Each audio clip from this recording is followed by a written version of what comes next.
When Moshe finished all the work of setting up the Mishkan, arranging its vessels, and sanctifying the Kohanim, the cloud covered the Mishkan, and the glory of Hashem filled it.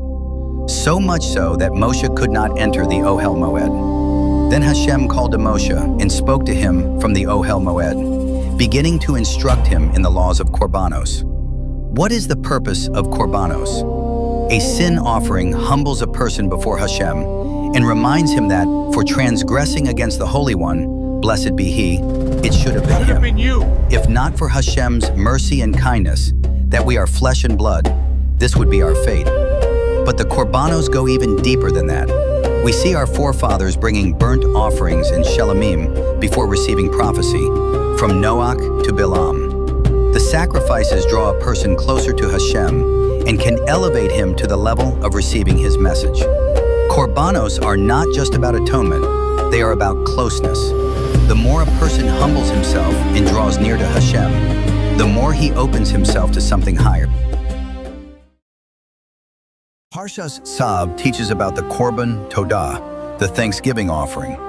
In Psalms 107, we find 4 people who especially have to thank Hashem. Someone who crossed the sea, someone who traveled through the desert, someone who was sick and healed, and someone who came out of prison. Chazal bring from Psalms 107 that these are the 4 who especially bring a Korban Todah. But here is the question: why bring so much bread? With the Korban Todah, a person brought a huge amount, 40 loaves, and the Korban had to be eaten very quickly. Why? Because Hashem does not want gratitude to stay private. If there is that much food in so little time, the person has to invite many people. And when everyone comes, he tells them what happened. I was in danger, and Hashem saved me. I was trapped, and Hashem brought me through.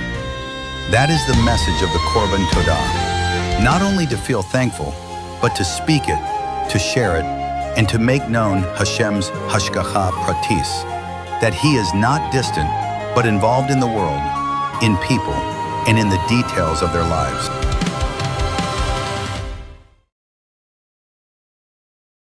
Parashat Shemini teaches the signs of kosher animals: split hooves and chewing the cud, fins and scales, and other boundaries for different creatures.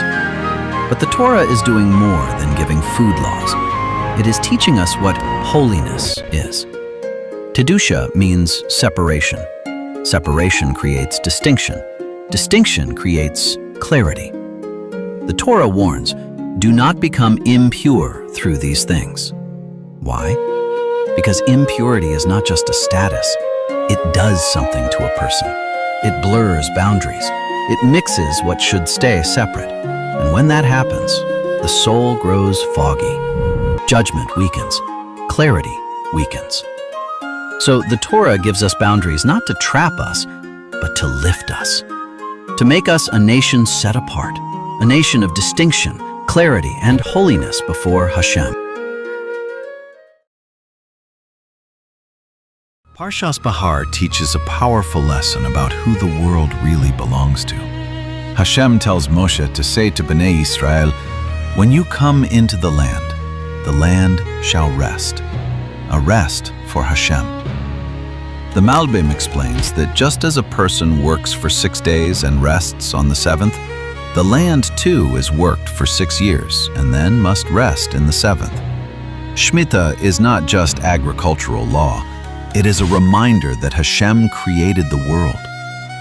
The Ramban adds another point. During Shemitah, the usual sense of ownership fades. The fields are no longer controlled in the normal way, and anyone may take from what grows. Why? So that a person remembers, you are not the real owner. You are not the master. The true master of the land, of the field, and of the world is Hashem. Shemitah teaches emunah, humility, and trust. We work, but everything ultimately belongs to Him.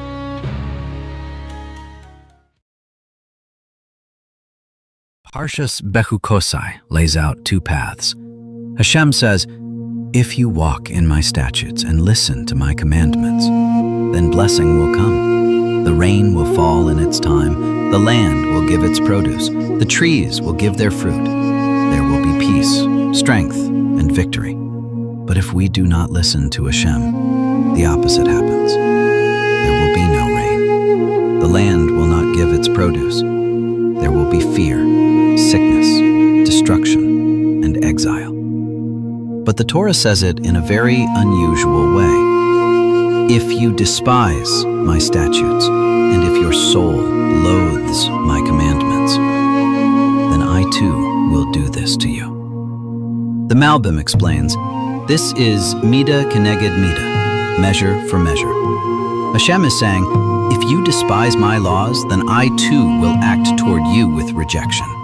If you act destructively toward my Torah, my world, and my name, then I too will act destructively toward what I created. Even though this itself brings a terrible Hilul Hashem, his people suffering, his land emptied, and his nation sent into exile, Hashem says, I too will do this to you. Because you turned the world toward destruction, Hashem responds in that same direction. This is what Hashem tells Baruch ben Neriah through Yirmiyahu. What I have built, I am breaking down. What I have planted, I am uprooting. It is a time when the world is no longer moving toward building and planting. It is moving toward breaking down and uprooting. And that is why prophecy cannot come in the normal way then. Prophecy comes through channels of holiness, mercy, kindness, and shefa. But in a time when Hashem is breaking down what he built, those channels are not flowing the same way. That is the depth of the words. Then I too will do this to you. But the opposite is also true.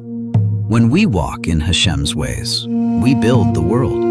We bring blessing into creation, and we bring honor to Hashem's name. That is the choice of Bechukosai, a life that builds or a life that destroys. Our mission is to choose blessing and live in a way that brings honor to Hashem's great name.